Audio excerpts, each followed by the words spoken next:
bajo la sombra del Omnipotente. Es ahí Soy donde quiero estar. Sean bienvenidos mis amigos y hermanos. Dios le bendiga a todos desde cualquier parte del planeta que nos estén escuchando. Bueno, en esta ocasión hemos solicitado el permiso a nuestros hermanos de la Primera Iglesia Bíblica Hispana, donde han estado elaborando la serie del libro del profeta Joel, y me ha parecido muy interesante compartirlo con nuestra audiencia, así todos edificarnos, ya que esto es un libro que poco se comparte. En esta serie escucharemos al hermano Marino Martínez hablando acerca del capítulo 1 completo del libro de Joel. Así que disfrútalo, no olvides compartir, darle like y dejarnos tu comentario. Dios te bendiga. Buenas noches, mis hermanos. Vamos a continuar hoy el estudio que iniciamos la semana pasada en el libro del profeta Joel. El libro del profeta Joel, y yo les voy a pedir, si son tan amables, que abran sus Biblias en el libro de Joel, en el capítulo 1. Y si usted recuerda, en la introducción la semana pasada, vimos varias cosas. El autor del libro de Joel fue el profeta Joel.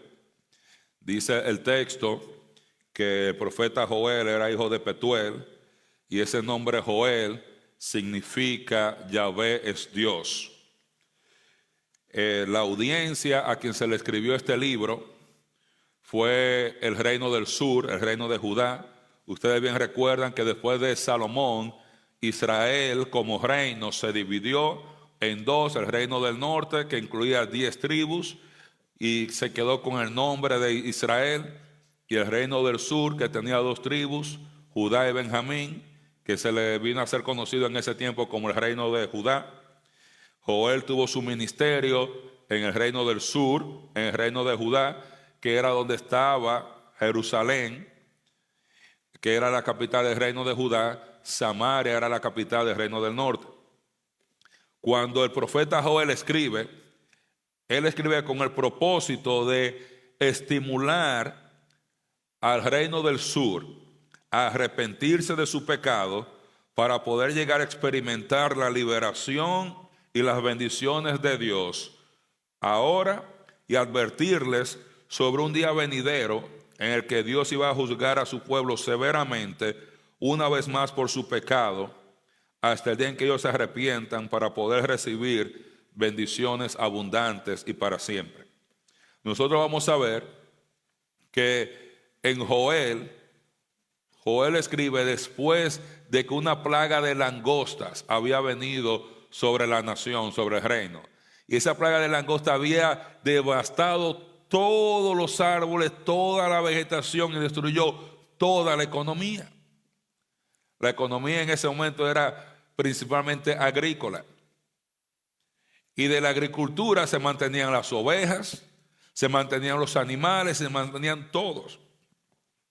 Y obviamente con estas plagas hubo una gran crisis económica. Ni siquiera había con qué ofrecer sacrificios en el templo de Jerusalén. Con esta plaga igual no había vino, no había comida. Llegó al punto donde el hambre era extrema. Y nosotros vamos a ver que Joel escribe a ellos con este propósito de estimularlos: arrepiéntanse, porque todo lo que está pasando es por disciplina, por castigo de Dios sobre la nación por causa de su pecado. Si ustedes se recuerdan, en Deuteronomio 28, leímos la semana pasada, cuáles eran, vamos a decirlo así, los 3 niveles de disciplina que Dios le había ofrecido a ellos, o que Dios le había dicho a ellos. ¿Qué era lo primero que le iba a enviar? Plagas. ¿Luego qué?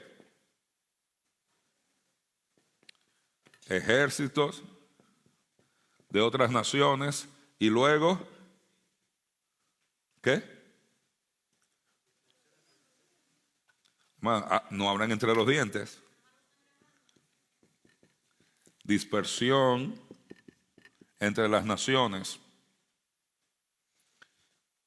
Y nosotros vamos a ver que Dios siempre, su primera línea para hablarnos es su palabra. Cuando usted y yo dejamos de responder a la palabra, entonces Dios le dice, no, yo voy a enviar plagas. Si tú no respondes a las plagas, yo voy a enviar ejércitos.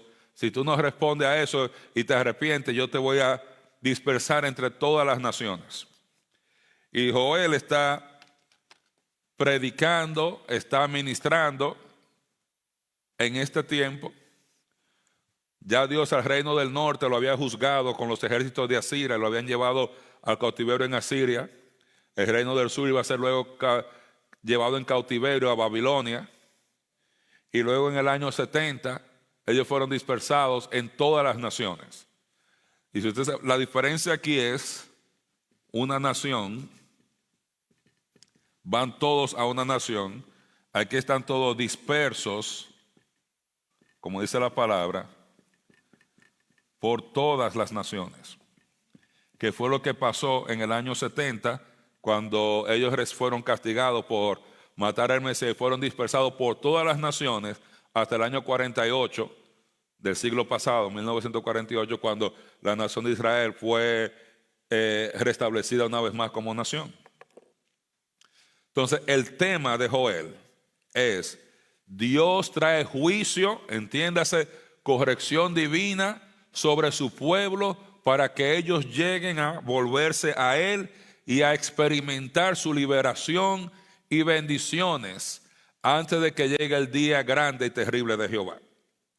El tema de Joel, que Dios trae disciplina de Dios, esta corrección divina sobre su pueblo con un propósito: que ellos lleguen a volverse a Él, que ellos se arrepientan y experimenten liberación y bendiciones de Dios ahora en el presente y en el futuro día del Señor.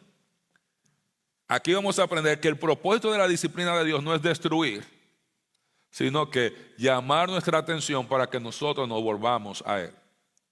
Y si nos volvemos a Él, Él promete quitar todas estas cosas con las cuales nos disciplinó y traer bendiciones a nuestras vidas ahora.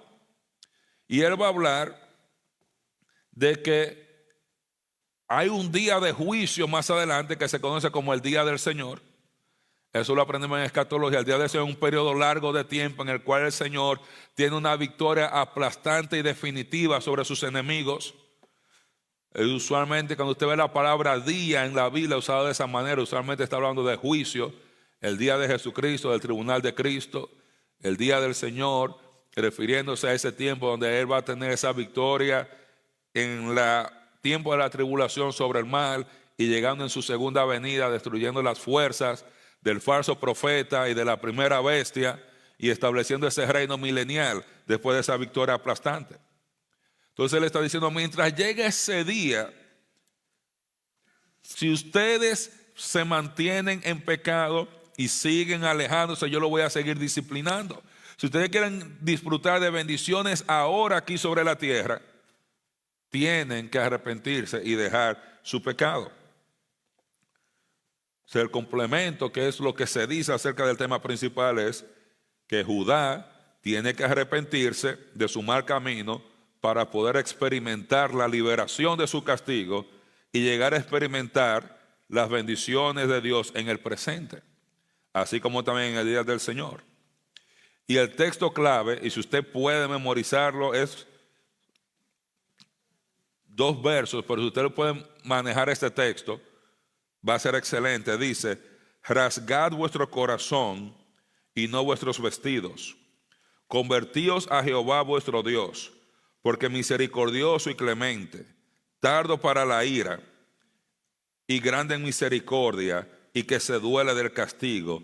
¿Quién sabe si se volverá y se arrepentirá y dejará bendición tras él?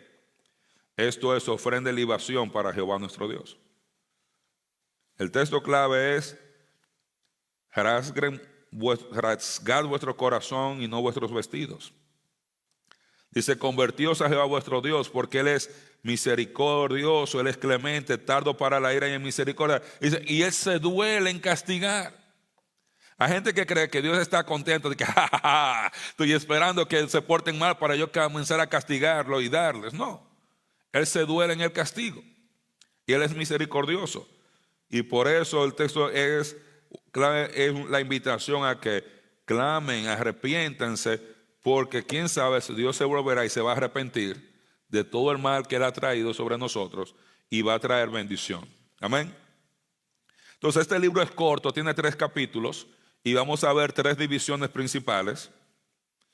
La primera división va del capítulo 1, verso 1 hasta el capítulo 2, verso 11. Y vamos a ir a ver la disciplina de Dios. Y ahí vamos a aprender que Dios trae su corrección, entiéndase su juicio, su disciplina sobre su pueblo por su pecado. Y vamos a ver que Dios trae esa corrección ahora en el presente. Y también que en el futuro Él va a traer igual juicio sobre la nación de Israel por causa de su pecado también. La segunda sección la vamos a ver del 2:12 al 2:30, que dice que Dios perdona y trae su liberación y restauración a su pueblo cuando se arrepiente. Ahí vamos a ver qué pasa. Básicamente en la primera sección vamos a ver qué pasa cuando pecamos. En la segunda sección dice, vamos a ver qué pasa cuando nos arrepentimos. Y en la tercera sección vamos a ver que Dios va a usar su pueblo restaurado, Israel, para juzgar a las naciones en el día del Señor. Y ahí nosotros vamos a aprender que Dios le dijo a Israel que Él iba a traer todas esas naciones que Él ha estado utilizando para disciplinar a Israel. Cuando Israel sea restaurado, Dios va a usar a Israel para disciplinar a estas naciones.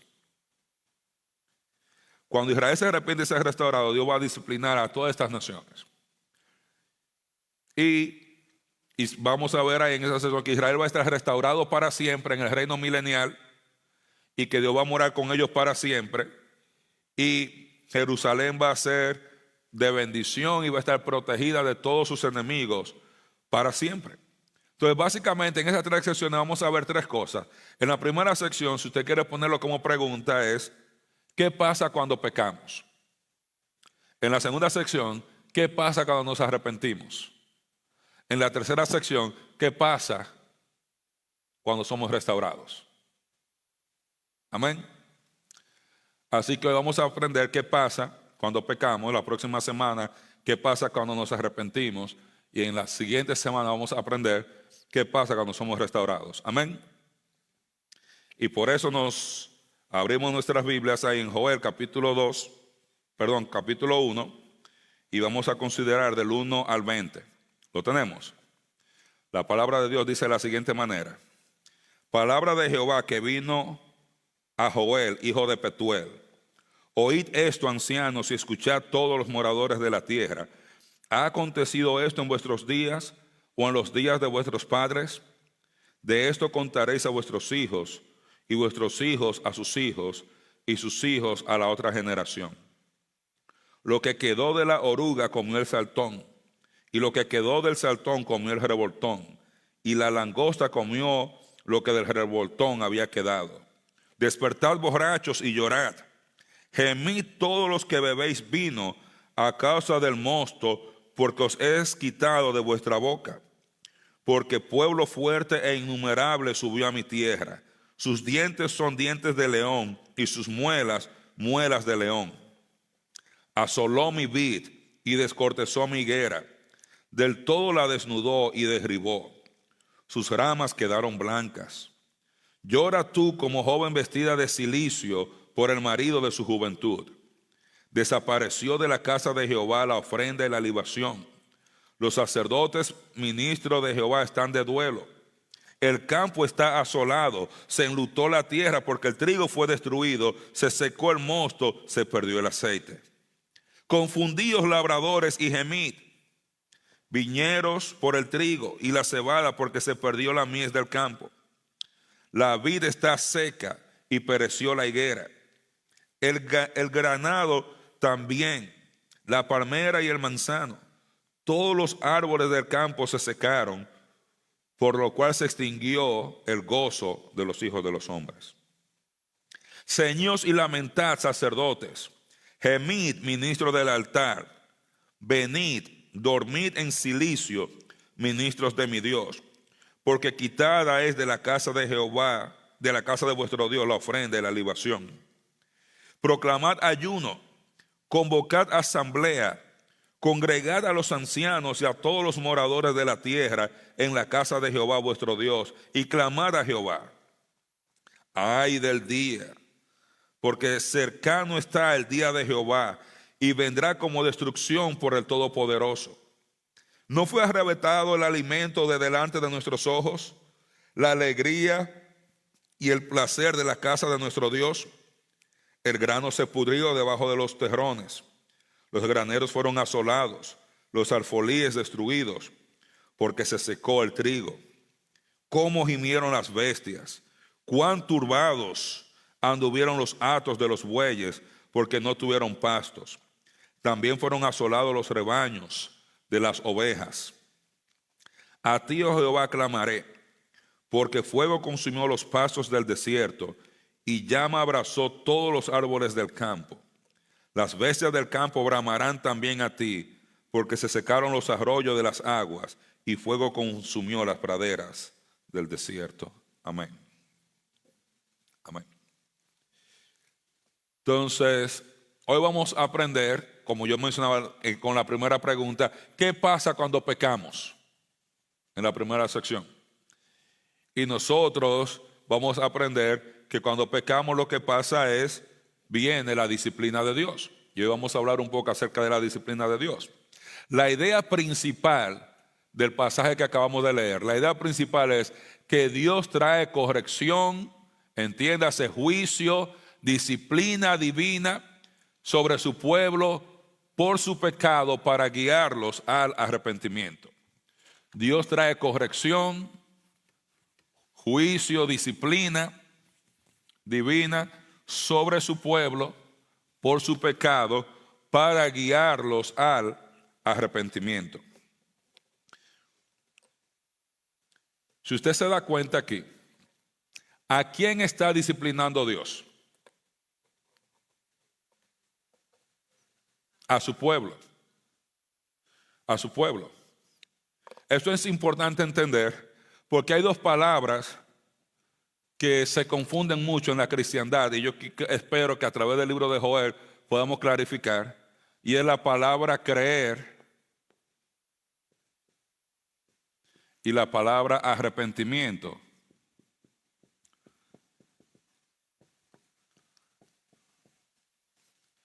Nosotros vamos a aprender que para tener vida eterna, ¿qué hay que hacer? Creer. Creer es estar persuadido o convencido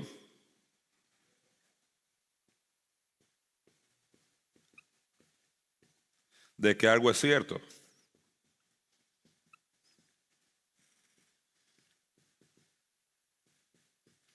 ¿Cuántas veces hay que creer en Cristo para tener vida eterna? Una vez. Un trago del agua de vida, un bocado del pan, tiene sed, nunca más tendrá hambre, nunca más va a tener sed. ¿Qué es arrepentimiento?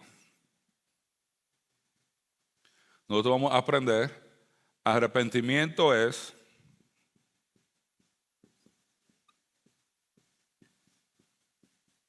dejar el pecado.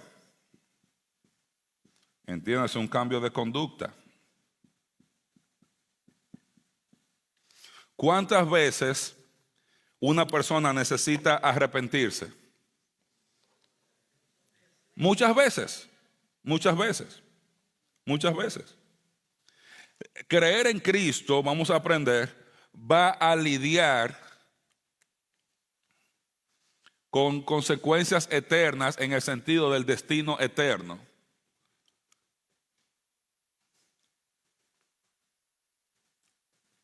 De la persona. Arrepentirse va a lidiar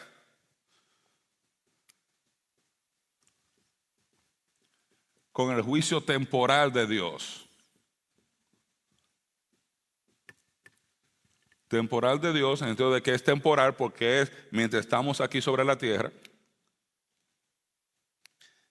Juicio temporal de Dios, y es Déjame aclarar, aunque yo lo mencioné.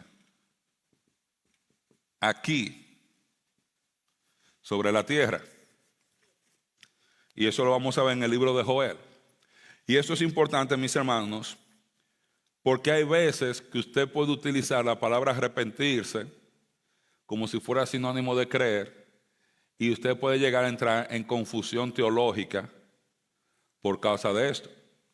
Por ejemplo, si una persona es un borracho y toma todos los días y deja de beber, se arrepintió, cambió de conducta, ¿sí o no?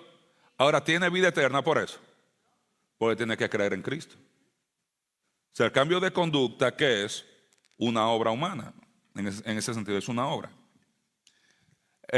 Si yo robo y dejo de robar, ¿me arrepentí? Sí. ¿Tengo vida eterna porque dejé de robar? No. Ahora, un creyente necesita arrepentimiento. Un creyente necesita arrepentimiento también. Porque hay creyentes que están andando en conductas que no agradan al Señor y tienen que arrepentirse. ¿Cuántas veces la Escritura le muestra esa conducta? No tiene que creer para vida eterna, pero tiene que arrepentirse. Y si se arrepiente, vamos a ver que puede que Dios no lo discipline o quite la disciplina. Pero el inconverso, si se arrepiente, aunque no tiene vida eterna, pero Dios puede no disciplinarlo o no castigarlo severamente. Hay ejemplos de esto en la Biblia. ¿Quién? Nínive. Nínive se arrepintió.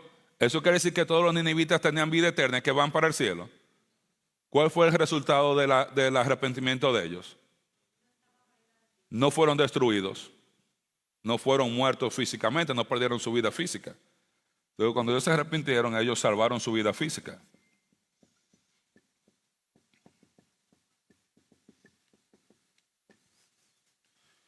Ahora, si algún ninivita creyó en el Mesías para vida eterna, aparte de salvar su vida física, salvó su alma.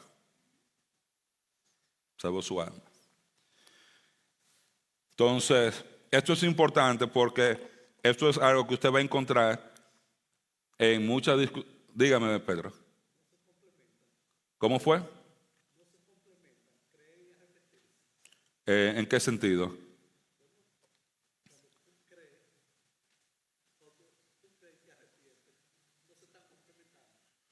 No necesariamente. ¿En qué sentido no necesariamente? O sea, creer, tú estás convencido de algo.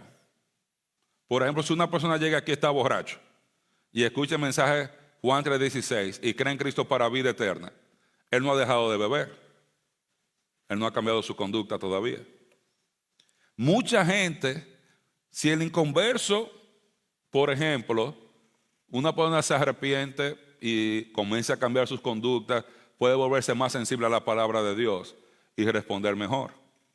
Por ejemplo, el caso de Cornelio, ¿se acuerdan en Hechos? Cornelio dice la Biblia que era un hombre justo. ¿Qué quiere decir que él era justo? Que él era salvo.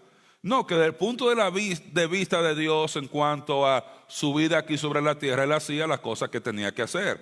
Él era generoso, él oraba, él daba ofrenda, él ayudaba a la gente, pero tenía vida eterna. Él se había arrepentido y había cambiado su conducta, pero todavía necesitaba vida eterna. El hecho de que se había arrepentido, cuando Pedro viene y le predica de Cristo, él estaba listo para recibir el mensaje y creyó y tuvo vida eterna.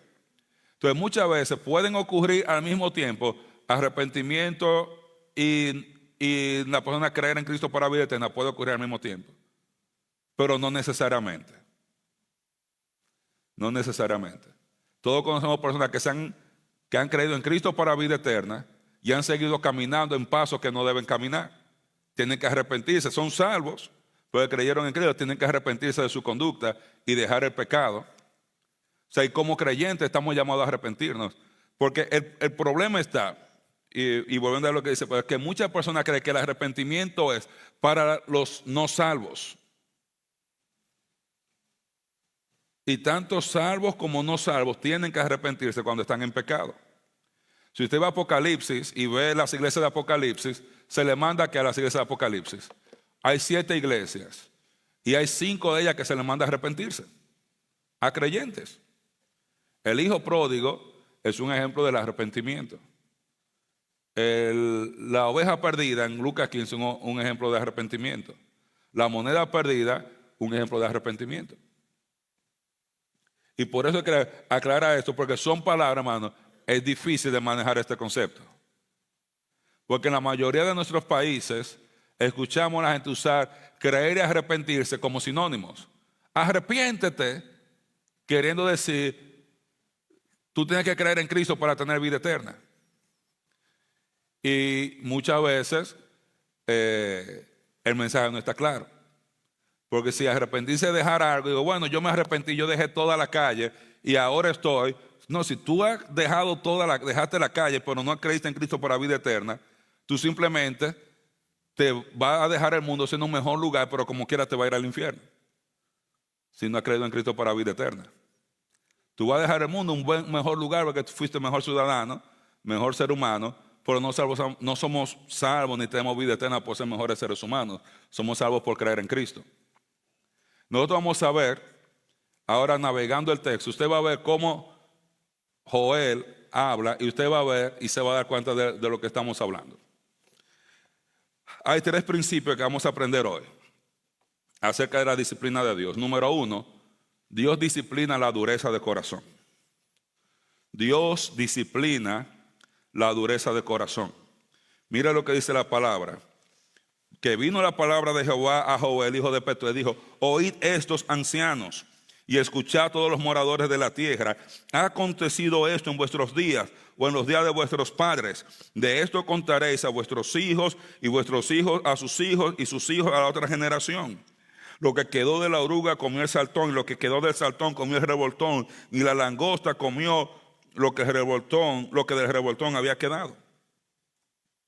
El pueblo estaba tan endurecido de corazón que ellos habían pecado. ¿Y qué hicieron ellos? ¿Se arrepintieron? No. Ellos fueron y hicieron lo que la ley prescribía para hacer cuando una persona pecaba. No. Entonces, bueno, ustedes no van a volver a la ley y hacer lo que tienen que hacer para lidiar con su pecado. Entonces, ¿qué dijo Dios? Los disciplinó con una plaga de langostas. Y usted se ve que esa plaga vino en ondas, en olas. Vino la oruga, luego el saltón, luego el revoltón y luego la langosta. Y ellos, ola tras ola, tras ola, tras ola de disciplina de Dios, ¿se arrepintieron? No. Y Dios por eso está juzgando la dureza de corazón de ellos. Mira lo que dice en el verso 2. Oíd esto, ancianos, y escuchad todos. Está diciendo, señora, los líderes, ustedes no se están dando cuenta. Ustedes no se han dado cuenta que Dios está disciplinándonos por causa del pecado. ¿Cuándo se ha visto esto? ¿Cuándo se ha visto esta serie de juicios de esta manera? Y usted se da cuenta que a mayor dureza de corazón, mayor disciplina de Dios. No respondieron a la palabra, no respondieron a la primera vuelta con la oruga y siguieron con el saltón, con el revoltón, con la langosta. A mayor dureza de corazón, mayor disciplina. Y ellos le están diciendo, mira, la disciplina de Dios fue tan fuerte cuando vino esta plaga de langostas. Dice, aquí no quedó nada. Aquí no quedó nada, aquí todo se perdió. Dice, fue tan grande la disciplina que los hijos van a contarle a los hijos, y los hijos a los hijos. Dijo, la disciplina de Dios ha sido tan fuerte que por generaciones la nación iba a recordar este acto de disciplina de Dios por la dureza del corazón de Israel. O sea, cuando usted y yo endurecemos nuestro corazón, dirán en mi país, a mayor terquedad, mientras más necio, mientras más terco, más fuerte la pela, más fuerte el castigo. Ellos no respondieron a la palabra, una ola de juicio. Y Dios vino, una ola de juicio. No responde de nuevo, otra ola de juicio. Y no de nuevo, otra ola de juicio, otra ola de juicio. O sea, los juicios no pararon. Y todavía tenían el corazón tan duro que no se arrepentían, no querían cambiar su actitud. Y vuelve y le dice, ustedes no se han dado cuenta que Dios nos está disciplinando por nuestra dureza de corazón. Hemos pecado, nos hemos alejado de Dios, no hemos hecho lo que dice la ley que debemos hacer cuando pecamos. Y Él nos ha mandado todas estas plagas, toda esta disciplina. Y dice, esto no va a parar hasta que la nación se arrepienta.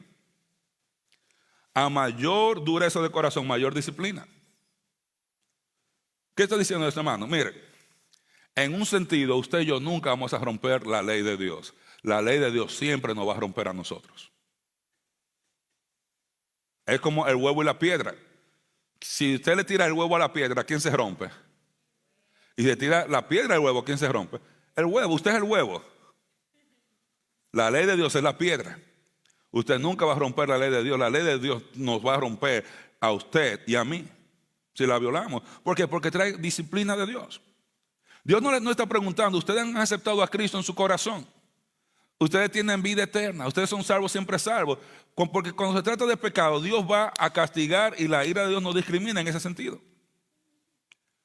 Entonces, cuando cualquiera de nosotros, cualquier creyente, porque Él está disciplinando a su pueblo, no a los egipcios, no a los babilonios. O sea, mi pueblo se aleja de mí, yo lo voy a disciplinar.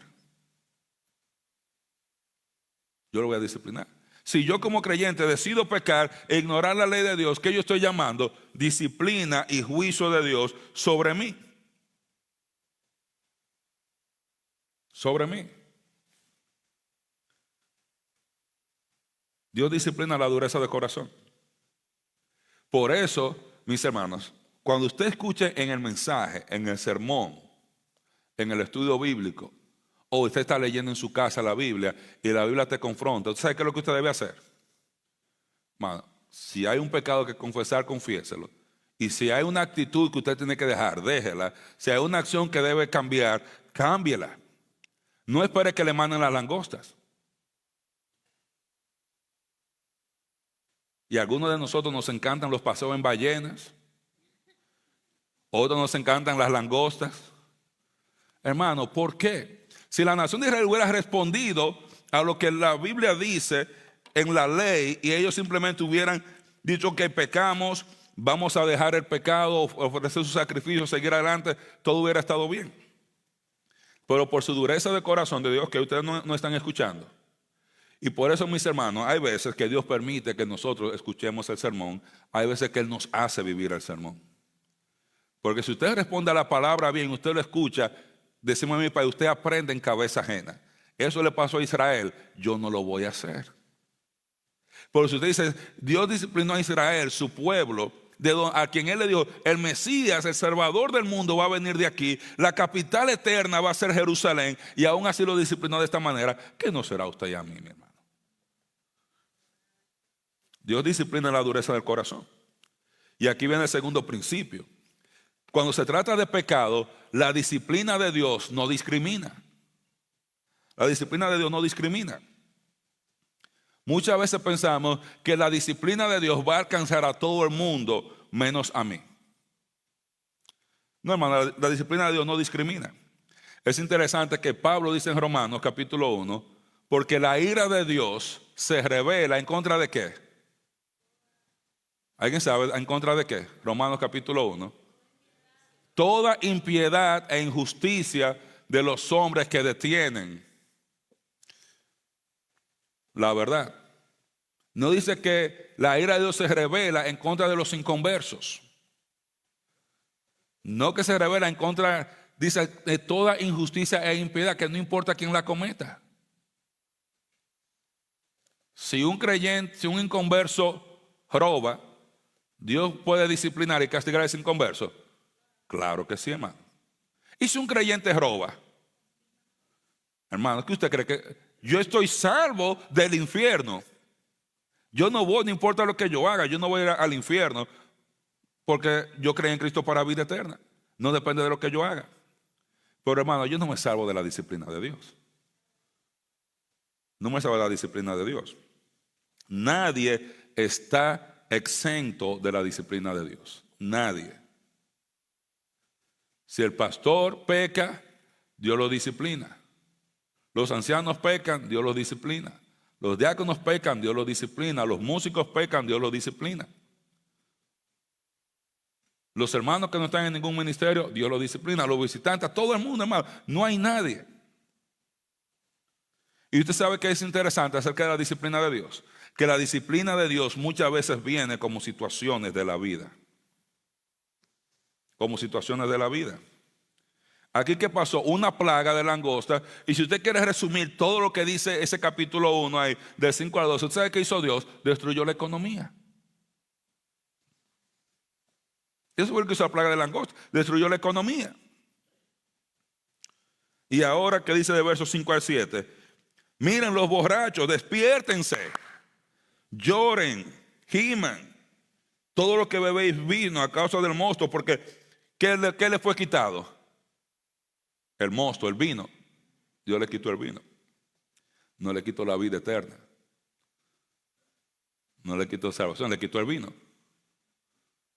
Le quitó el vino.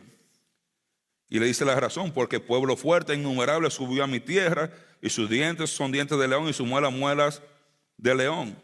Asoló mi vid, la descortezó, mi higuera del todo la desnudó y derribó sus ramas, y quedaron blancas. Si estos borrachos están representando a gente que están viviendo la vida loca, estaban disfrutando de que tengo dinero, tengo recursos, yo puedo disfrutar de mi vida. Los pobres no bebían, mis hermanos. Había que tener bastante dinero en ese tiempo para usted comprar vino. Luego va con los sacerdotes, dice, llora tú como joven vestida de cilicio por el marido de tu juventud. Desapareció de la casa de Jehová la ofrenda y la libación. Los sacerdotes ministros de Jehová están de duelo. El campo está asolado, se enlutó la tierra porque el trigo fue destruido, se secó el mosto, se perdió el aceite. Ahora está diciendo a los que están viviendo, entre comillas, en piedad y que son religiosos, él dice, lloren como una joven que se casa y pierde a su marido, llora. ¿Y por qué? ¿Qué le quitó Dios por causa del pecado? Le quitó la vida eterna.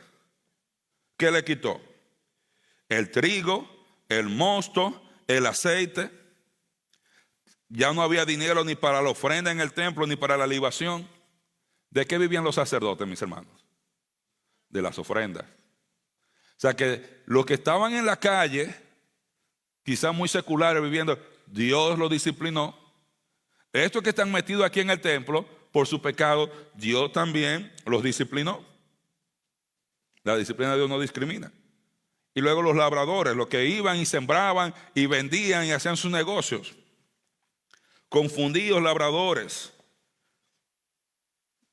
Gemid, viñeros. Porque por el trigo, por la cebada. ¿Por qué? Porque se perdió la mies del campo. ¿Qué le quitó Dios? Le quitó la cosecha, le quitó el negocio. La vid está seca y se pereció la higuera, el granado también, la palmera, el manzano, todos los árboles se han secado. ¿Qué le quitó Dios? Todo, hermano, es juicio temporal aquí de Dios sobre la tierra. Él no dijo, porque ustedes los voy a mandar a todos al infierno. No. La disciplina de Dios, mis hermanos, quita el gozo y el disfrute de las bendiciones terrenales. La disciplina de Dios quita el gozo y el disfrute de las bendiciones terrenales. ¿Usted se da cuenta? Todo lo que Dios le quitó fueron ¿qué? Cosas que aquí. La disciplina de Dios, hermano, viene como situaciones de la vida. Y le digo esto porque no siempre, la disciplina de Dios no siempre viene con un sticker que dice, ok, disciplina de Dios. A veces pensamos que va a venir que, yo me voy a dar cuenta, esto es disciplina de Dios. No. Dios simplemente puede obstaculizar, quitar su bendición de todo lo que tú y yo hacemos. De todo lo que tú y yo hacemos. ¿Para qué Dios hace eso? ¿Sabes por qué? Porque muchos de nosotros, cuando estamos en buenas, ¿sabes qué hacemos? Nos olvidamos del Señor. Hermano, ¿sabe? Le voy a decir algo como pastor. ¿Sabe la cantidad de gente que llegan a esta iglesia? Yo acabo de llegar de Venezuela, yo acabo de llegar de Colombia, yo acabo de llegar de tal sitio. Yo estoy buscando una iglesia, Dios me ayudó, Dios me bendijo. Y están en la iglesia por 2 o 3 semanas, le llega su permiso de trabajo, consiguen el carro. Yo no necesito a Cristo, yo me voy de la iglesia. Mientras estamos mal, estamos ahí orando y Señor, estamos bien, yo tengo otras prioridades. ¿Y qué hace Dios? ¿Tú quieres jugar ese juego? Yo te voy a mandar de nuevo a buscarme. Comienza Dios a quitar y a podar, porque Dios da. Porque tú sabes qué hace Dios también. Quita. Dios quita. Y cuando tenemos un corazón duro para darle la espalda a Dios, Dios va a disciplinar esa dureza de corazón. La disciplina de Dios no discrimina. Y si usted se da cuenta aquí, mi hermano, el problema aquí no es de personas que están caminando en la luz de Cristo, caminando hacia Cristo. Ese no es el problema. Estas personas están caminando hacia Cristo o en contra de Cristo. Le han dado la espalda a Cristo, han estado caminando, alejándose de Cristo. Por tiempo. Usted se da cuenta que en todo esto hay un lapso de tiempo desde cuando ellos comenzaron a pecar y que no han cambiado y no respondieron a la palabra y Dios sigue jugando y todavía no ha respondido. Hay un espacio de tiempo.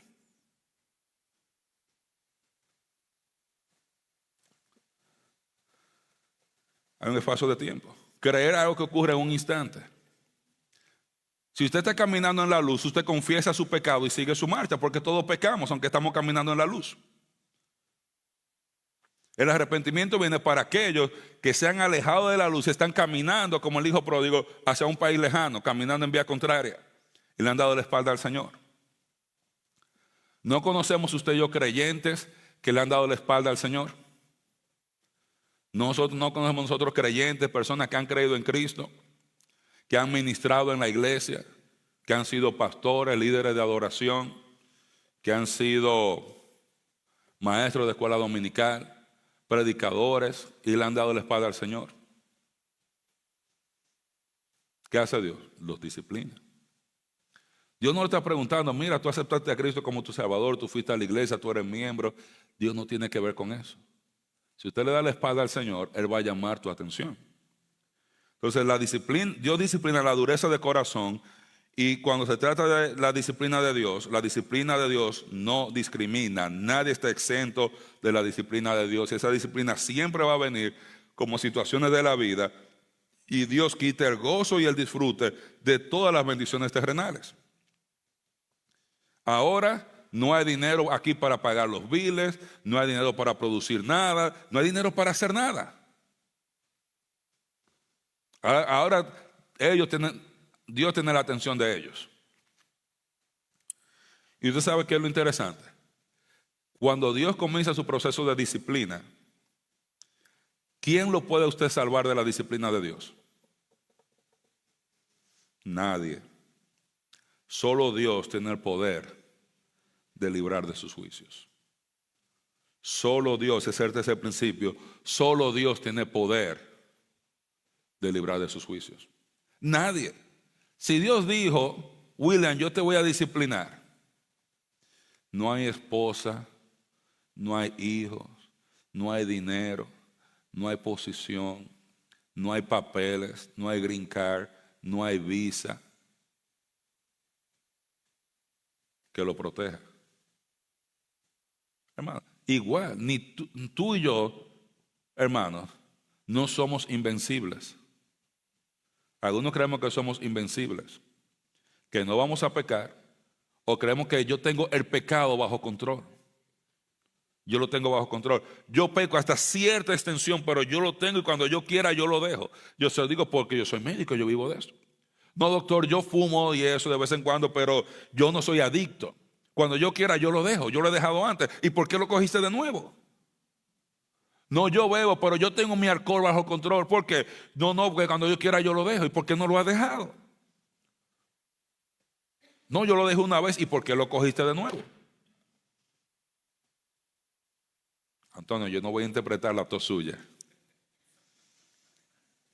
Solo Dios tiene el poder de librar de sus juicios. Cuando comienza ese proceso de disciplina de Dios, que ya viene la oruga, viene el saltón, viene el revoltón, viene la langosta, ¿quién podrá defender a esa persona? ¿El chapulín colorado? No, solamente Dios. Él es el único que tiene el poder. El verso 13 al 20, mira lo que dice: ceñíos y lamentad, sacerdotes, gemid, ministros del altar, venid, dormid en silicio, ministros de mi Dios, porque quitada es de la casa de vuestro Dios la ofrenda y la libación. Proclamen ayuno, convoquen asamblea, congreguen a todos los ancianos y a todos los moradores de la tierra en la casa de Jehová vuestro Dios, y clamad a Jehová. Clamad, ¿por qué? Clamen por misericordia para que Dios quite el castigo. Hay que clamar. ¿A quién? A Jehová. Nadie. Hermano, ¿usted sabe lo que hacen los muchachos? ¿Sabe que los muchachos tratan de jugar con el papá y la mamá? Yo vengo y le digo a uno de mis hijos: tú no puedes usar la computadora. Ellos están ahí, después me ven, van donde mami. Mami, ¿tú crees que yo puedo usar screen time? Ellos no le dicen que yo le puso de castigo. Y ellos van y quizás su mamá, sin saber, viene y los libra. O yo le digo que sí después que su mamá le ha dicho que no, porque ellos saben cómo jugar y cómo engañar a uno. Pero ¿tú sabes con Dios qué pasa? No. Hermano, usted me puede engañar a mí. Y créame, hermano, como pastor, a mí me han engañado 1,000,000 de veces y me faltan la mayoría todavía. Me han engañado mucha gente, muchísima. ¿Cómo estamos, varón? En victoria. Vamos bien. Y hay que orar y que la iglesia no ore. No veo a los jóvenes orando y el hermano está viviendo en el país lejano hace tiempo. Y hermanos, y pasó esto, no, todo bien. Y que sea el hermano, la persona viviendo, revolcándose en el pecado. Ustedes pueden engañar a mí, pueden engañar a los ancianos, a la iglesia. Quizás hasta a su esposa, que a veces es difícil engañar a la esposa y a los hijos. Quizás está llamando, pero a Dios no. Y cuando vengan las consecuencias, hermanos, solamente Dios puede librarlo. Nada, si usted no clama a Dios, el juicio sigue. En República Dominicana, a veces uno tenía la costumbre de uno apretar a la gente. Y usted lo apretaba y lo doblaba hasta que estuvieran arrodillados. Y usted no quería, porque usted no quería demostrar que el otro era más fuerte que usted. Usted apretaba para atrás. Hasta que uno de los dos, uno decía, pedía cacao. Ya, está bien, ya está bien, ya. Así es que a veces algunos de nosotros braceamos con Dios. Usted ve los hijos, que siempre usted tiene un hijo que es medio dramático como era yo, que antes que me iban a dar una pera, yo, ¡ay, me van a matar! ¡Ay! Y no me habían dado. Yo estoy brincando, ¡ay, me van a matar! ¡Ay, me van a matar! Y usted siempre tiene otro que dame, y usted le da y no llora. Así no somos con el Señor algunos. Hay unos que somos medio dramáticos y estamos, y hay otros, hermanos, que a veces nosotros damos como Dios dame, como que yo puedo aguantar la vara de Dios. Hermano, ni usted ni yo podemos aguantar la vara de Dios. Pero cuando se agrave la mano de Dios sobre usted o sobre mí, hermano, no hay quien nos salve de eso. No hay quien nos salve. Pregúntele a David. David cometió adulterio. ¿Y qué hizo él? Él trató de ocultarlo. Hizo un pecado y que dijo, voy a cometer otro pecado para tapar este pecado. Y lo escondió y no dijo nada. Y 9 meses nació el niño, se murió y siguió callado y no dijo nada. ¿Y qué hizo Dios? La mano de Dios se puso en contra de David. Y David siguió escondiendo su pecado hasta que Natán fue y lo confronta. Y él dice, ese hombre tiene que morir, el que hizo tal cosa. Y Natán dice, tú eres ese hombre. Y él se dio cuenta que él merecía la muerte. Y él escribe este famoso salmo, cuando habla, Señor, límpiame, purifícame. Mientras yo callé, envejecí, se secaron mis huesos en mi gemir todo el día. Es que decir, tu mano se agravó sobre mí. Yo no tuve paz, no tuve tranquilidad. ¿Por qué? Porque Dios estuvo disciplinando a David. Y lo que usted ve aquí en este texto es, hermano, todo el pueblo tiene que arrepentirse y clamar a Dios por su pecado. Israel como nación, como corporación, tenía que arrepentirse. Tenía que arrepentirse por su pecado. usted se da cuenta que ese aspecto de arrepentimiento es muy importante. Porque si Israel cree en Cristo para vida eterna y comienzan a creer en Cristo para vida eterna, ellos todavía tienen que arrepentirse de haber matado al Mesías, dice la Escritura. Entonces, si no se arrepienten, el juicio de Dios sobre la nación, tal cual fue escrito ahí al final del libro de Deuteronomio, va a continuar. Por eso usted se acuerda cuando veíamos en escatología, ese remanente fiel, ya todos los que no han creído han muerto durante la tribulación. Ese remanente fiel es el que clama, ellos son salvos, han creído en Cristo para vida eterna. Y son los que se dan cuenta y hacen un llamado nacional, como veíamos en Oseas, al arrepentimiento nacional para poder recibir el perdón de Dios y la restauración de Dios. ¿Por qué hay que arrepentirse, mis hermanos? Porque los juicios continúan hasta que el pueblo se arrepienta y se vuelva a Dios. Cuando comienza esa serie de eventos y de juicios, hermano, no se van a detener hasta que usted y yo nos arrepintamos. Van a continuar. La oruga, el saltón, el revoltón, la langosta van a seguir. La única respuesta que Dios acepta para Él liberar a una persona que está pasando por su disciplina y por sus juicios, la única respuesta que Dios acepta para Él parar sus juicios sobre aquellas personas a las cuales Él está disciplinando a través de estas calamidades es arrepentimiento. La única respuesta que Dios acepta para liberar de las calamidades que Él trae sobre los que Él disciplina es arrepentimiento. Él no acepta menos de ahí. Él no acepta menos de ahí. El propósito del arrepentimiento, mis hermanos, es restaurar la armonía con Dios. ¿Para qué? Para evitar las consecuencias, la disciplina de Dios por causa del pecado, o para recibir liberación del juicio temporal de Dios aquí sobre la tierra por causa del pecado. Mira, por ejemplo, en el capítulo 2, verso 13, vamos, que ese texto lo vamos a ver pronto, pero para que usted tenga una idea, mira lo que dice el capítulo 2, verso 13, en Joel. Rasgad vuestro corazón y no vuestros vestidos. O sea, dice, yo no acepto de boca, arrepentimiento de boca, de que, ay, ya, I'm sorry, como dicen, ay, I'm sorry.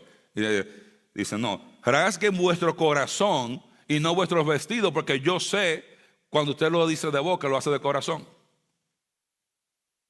Y dice, y convertíos a Jehová vuestro Dios. No es solamente deja de hacer lo malo, comienza a hacer lo bueno. Conversión, mis hermanos, y nuevo nacimiento no es lo mismo. Tampoco.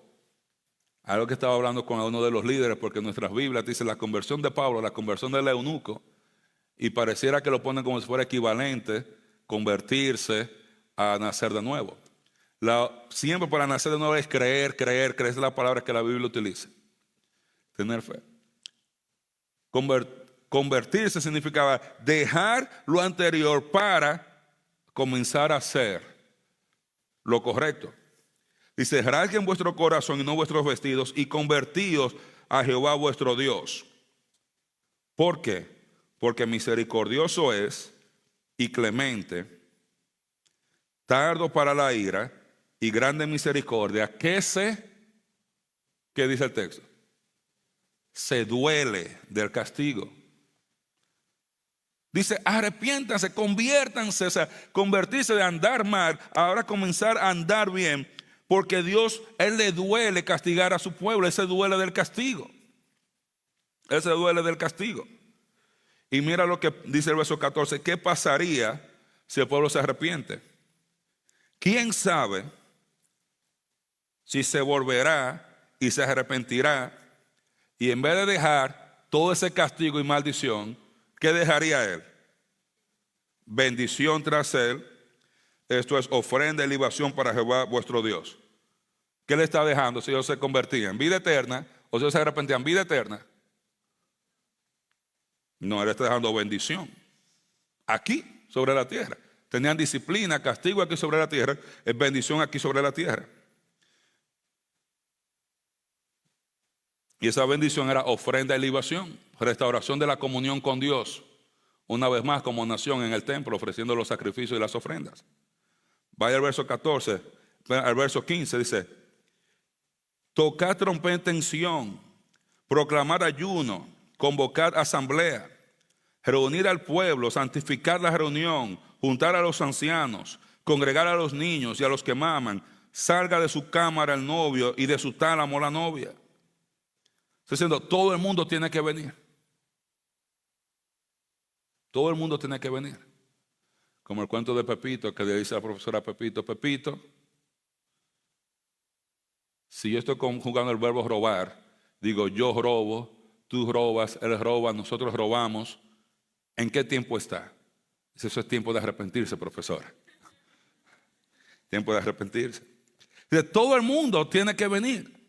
Y dice, entre la entrada y el altar, lloren los sacerdotes ministros de Jehová y digan: perdona, oh Jehová, a tu pueblo. Pedir perdón a Dios. Y el ayuno, el rasgar los vestidos, poner en silicio, era una manera de humillarse. Perdona, oh Jehová, a tu pueblo. ¿Y qué? Y dice, y no entregues ¿qué? A lo oprobio tu heredad, para que las naciones se enseñoren de ella. Porque ¿por qué han de decir entre los pueblos dónde está Dios? Él está ofreciendo, diciendo, si ustedes se arrepienten, lo voy a llevar al cielo, le voy a dar vida eterna. Si no, yo voy a quitar el castigo, no lo voy a poner de vergüenza, y las otras naciones, los ejércitos que van a venir, no se van a enseñorear sobre ellas. Y mira lo que es el verso 18. Y Jehová, solícito por su tierra, si el pueblo se arrepiente, ¿qué va a hacer Jehová? Dice el texto, va a perdonar a su pueblo. Y mira lo que dice: responderá Jehová y dirá a su pueblo: he aquí yo os envío ¿qué? Pan, mosto y aceite, y serán que saciados, y nunca más os pondré por aprobio, y voy a quitar el ejército del norte. ¿Qué les dio Dios? ¿O qué le estaba ofreciendo Dios si ellos se arrepentían? ¿Bendiciones dónde? Aquí. Pan, mosto, aceite, no tener hambre, victoria sobre sus enemigos. Dios puede disciplinarnos a nosotros, hermanos, como creyentes, y quitarnos el pan, quitarnos el mosto, quitarnos el aceite, y ponernos de vergüenza y ponernos en una situación muy mala y muy difícil si nosotros nos alejamos. Ahora, Dios promete que si su pueblo se arrepiente, Él va a restaurar esto, va a quitar el castigo, va a quitar la disciplina. Y si esa generación de Joel se arrepentía, no iba a tener que continuar siendo juzgada, porque Dios iba a devolverle todo lo que había quitado. Y más adelante dice, y yo lo voy a compensar por lo que devoró la oruga y el saltón, el revoltón y todo el mundo. Yo lo voy a compensar. Pero si ellos no se arrepentían, ese juicio iba a seguir e iba a continuar sin parar. Sin parar. Porque solo Dios puede librar y parar de esos juicios, nadie más. Y lo único que Dios va a aceptar cuando comience ese juicio es arrepentimiento. Y estos juicios de Dios pueden llevar a Dios quitarle aún la vida física a un creyente por causa de su pecado. ¿Hemos visto creyentes muriendo por causa de su pecado? Sí. Ananías y Zafira fueron creyentes que murieron en Corinto. Hermanos que estaban causando división. Dice, hay muchos enfermos. Dios los disciplinó con enfermedad. Debilitados. Disciplina también por otras enfermedades quizás no tan serias, y otros duermen. O sea, a otros Dios le quitó la vida física aquí. ¿Qué dice? ¿Cuál es el primer mandamiento con promesa? Honra a tu padre y a tu madre para que te vaya bien y sea de larga vida sobre la tierra. Dios puede, un creyente que no honra a su mamá y a su papá, Dios puede quitarle su vida aquí sobre la tierra. Y en vez de que viva 70 años, Dios puede decir que viva 40 años, o que viva 45, o que viva 50. El asunto está, mis hermanos, es muy fácil salir a predicar y salir a decirle a todo el que nosotros vemos y creemos que no cree en Cristo por todos sus pecados, y salirle a gritar todos sus pecados, y nosotros no mirar la viga en el ojo nuestro. Tanto el creyente como el no creyente van a recibir las consecuencias de su pecado aquí sobre la tierra. Hay consecuencias temporales del pecado, hay consecuencias eternas también del pecado. Pues el arrepentimiento va a lidiar con las consecuencias temporales. Si el hijo pródigo se muere en el país lejano, ¿se hubiera muerto sin ser hijo? ¿Se murió quién? Un hijo. ¿Y se murió de qué manera? Físicamente. ¿Qué Dios le quitó? Todas las cosas físicas. Todas las cosas físicas. El arrepentimiento tiene que ver con la calidad de nuestra vida física aquí sobre la tierra. En el sentido de que yo no voy a poder vivir vida abundante aquí sobre la tierra, o vida eterna abundante aquí sobre la tierra, si yo como creyente ando en pecado. Ando en pecado. Estaba hablando con un amigo creyente, crecimos juntos, y tomó varias decisiones muy malas en su matrimonio. Y a lo que me dice, bueno, a ustedes los convertidos parece que le ha ido bien, y nosotros los que anduvimos por el mundo buscando relaciones en yugo desigual, mira cómo estamos ahora, porque éramos de un grupo y ya estábamos aquí, ya después de cierta edad ya estaban divididos los que buscaron personas creyentes, hicieron las cosas de acuerdo a la voluntad de Dios, y el otro grupo que decidió, yo voy a vivir la vida loca, yo estoy muy bueno, muy bonito, yo tengo que salir y disfrutar mi vida. Y ahora ya tú vienes, a veces 20, 25 años después, pueden ver la diferencia. Que no es cuestión de vida eterna, es simplemente el pecado trae consecuencias aquí y también por la eternidad. Pero si un creyente se arrepiente, no tiene que sufrir la ira de Dios, la disciplina de Dios, el castigo de Dios aquí sobre la tierra. Si yo ando en pecado, Dios no me disciplina inmediatamente, hermano. ¿Sabe por qué es? Por su misericordia. No es porque usted se le esté escapando. A nadie se le escapa al Señor. Pablo dijo a los Gálatas, no os engañéis a vosotros mismos. Dios no puede ser burlado. Todo lo que el hombre sembrare, eso también segará. Y el que siembra para su carne, está hablando a creyente. El creyente que siembra para su carne, dice, de su carne va a cosechar ¿qué? Corrupción, muerte, castigo, disciplina. Por el que siembra para el Espíritu, dice, va a cosechar vida eterna. Y cuando hablamos de vida eterna como recompensa, estamos hablando de vida eterna abundante, de tener abundancia de vida aquí ahora y en el reino también.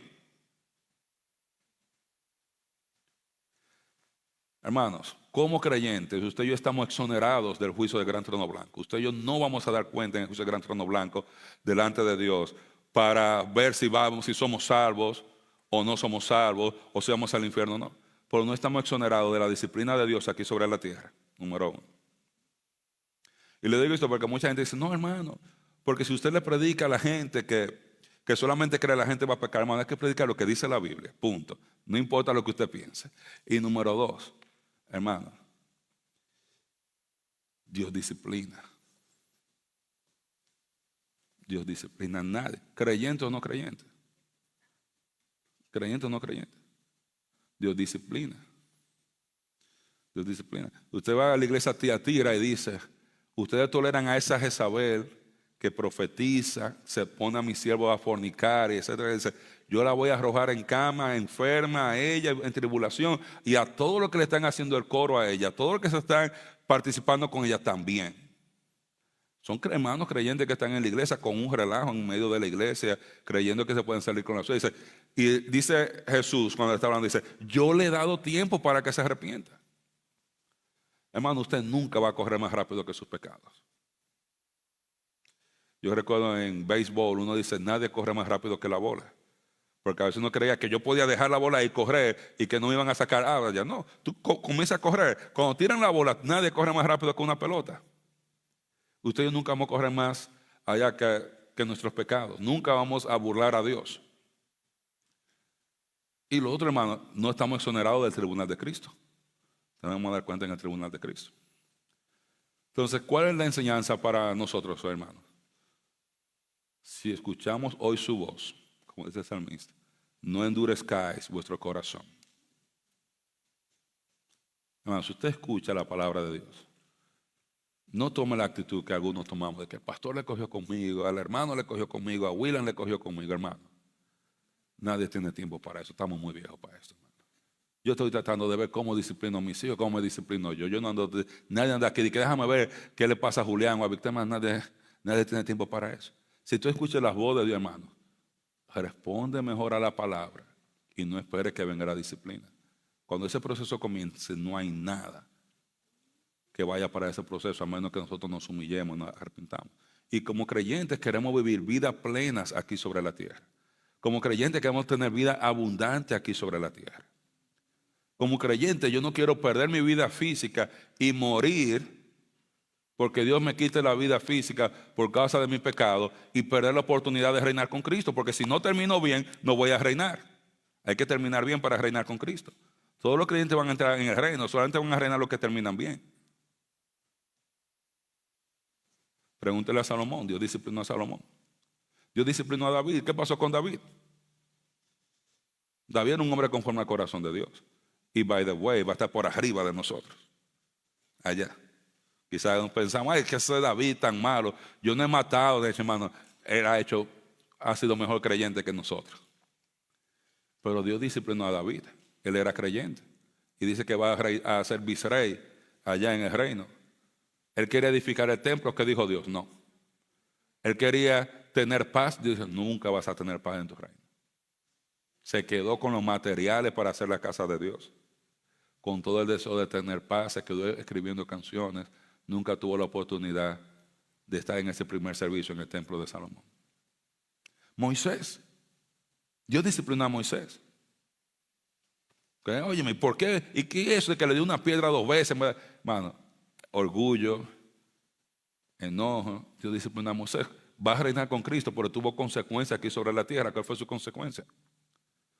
No entrar en la tierra prometida. Dios disciplinó a Pedro. Pedro negó a Cristo. Trajo consecuencias para Pedro, sí. Cuando Jesús lo restauró, le dijo, ¿tú sabes qué? Tú te vistes, tú haces lo que tú quieras, vas donde tú quieras, pero va a venir un tiempo donde a ti te van a llevar donde tú no quieres, otro te va a llevar a donde tú no quieres ir, y le habló de la muerte violenta que él iba a tener. Consecuencia de su negación de Cristo, ahí en ese momento. Pablo sufrió consecuencias por sus acciones. Él sufrió consecuencias. Él estaba persiguiendo a la iglesia y Dios le dio una gran bendición y va a estar por arriba de nosotros. Pero Dios le dijo, a ver, dura cosa te es dar cosas contra el aguijón. Yo te voy a enseñar a ti. Ahora, tú has estado haciendo a la iglesia sufrir, yo te voy a enseñar a ti lo que significa sufrir por Cristo. Eso que tú has hecho a otros, te lo van a hacer a ti, multiplicado muchas más veces. Dios le dijo a David, lo que tú le hiciste a tu prójimo en secreto, otro te lo va a hacer en público. Y lo pagó con Absalón. Creyentes. Ananías y Zafira, creyentes. Himeneo y Alejandro. Dice Pablo, los he entregado a Satanás para que aprendan a no blasfemar. Eran hermanos, usted no va a entregar un inconverso a Satanás, el converso ya está allá. Pero eran creyentes en la iglesia que andaban enseñando cosas que no eran, y Dios permitió que Satanás, igual como hizo con Job, los zarandeara y sufrieran por causa de su pecado. Entonces, como el cuento de Pepito, ¿en qué tiempo está eso? No, es tiempo de arrepentirse. Y si usted tiene una cuenta pendiente con el Señor, mi hermano, arréglela ahora.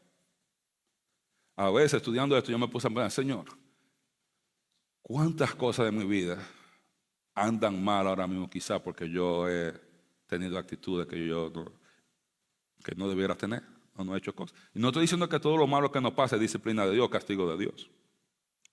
No todo. Estamos en un mundo caído, Dios nos prueba. De disciplina es entrenamiento de Dios, entrenamiento en la piedad, eso es la disciplina. Pero la única respuesta correcta a eso, ¿sabe cuál es?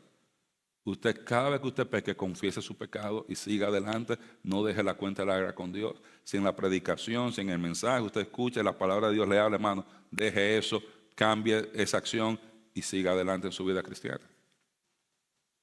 Y siga adelante en su vida cristiana. Amén. Dios bendiga su palabra.